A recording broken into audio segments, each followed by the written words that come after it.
कहते हैं हर घर की नींव के नीचे एक अदृश्य शक्ति छुपी होती है जिसे ना ही देखा जा सकता है और ना ही नजरअंदाज किया जा सकता है। यह शक्ति कोई देवता नहीं है और ना ही कोई दानव। ये है वास्तु पुरुष। बहुत समय पहले की बात है। देवता और दानवों में युद्ध हो रहा था। दानवों की तरफ से लड़ रहा था अंधकासुर और देवताओं की तरफ से लड़ रहे थे स्वयं शिव। युद्ध इतना भयानक था कि दिशाएं कांप रही थीं और सभी देवतागण भयभीत हो रहे थे।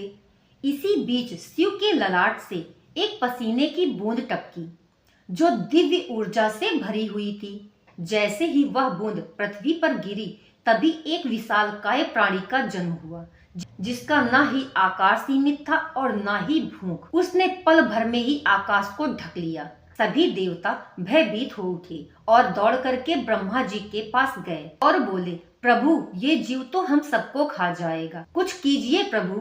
ब्रह्मा जी ने सभी देवताओं को एकत्रित किया। 45 देवता मिलकर के उसे चारों दिशाओं से पकड़ा।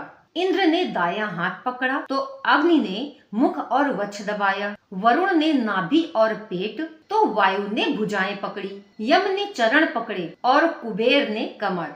ब्रह्मा जी स्वयं सिर पर बैठे और कंधे से उसे धरती पर औंधा दबा दिया। उसी वक्त से जिस स्थान पर देवताओं ने उसे पकड़ा वही उनका देव स्थान बन गया। वह पुरुष चिल्लाया, मुझे क्यों दबाते हो? मेरा जन्म तो स्वयं शिव के तप से हुआ है।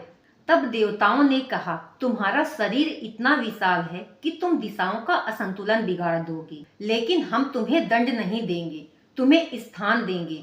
ब्रह्मा जी बोले, अब से तुम वास्तु पुरुष कहलाओगे। मनुष्य जब भी पृथ्वी पर कोई निर्माण करेगा सबसे पहले तुम्हारा पूजन अवश्य होगा। जो तुम्हें भुलाएगा उसे असंतुलन, विवाद और कष्ट मिलेगा।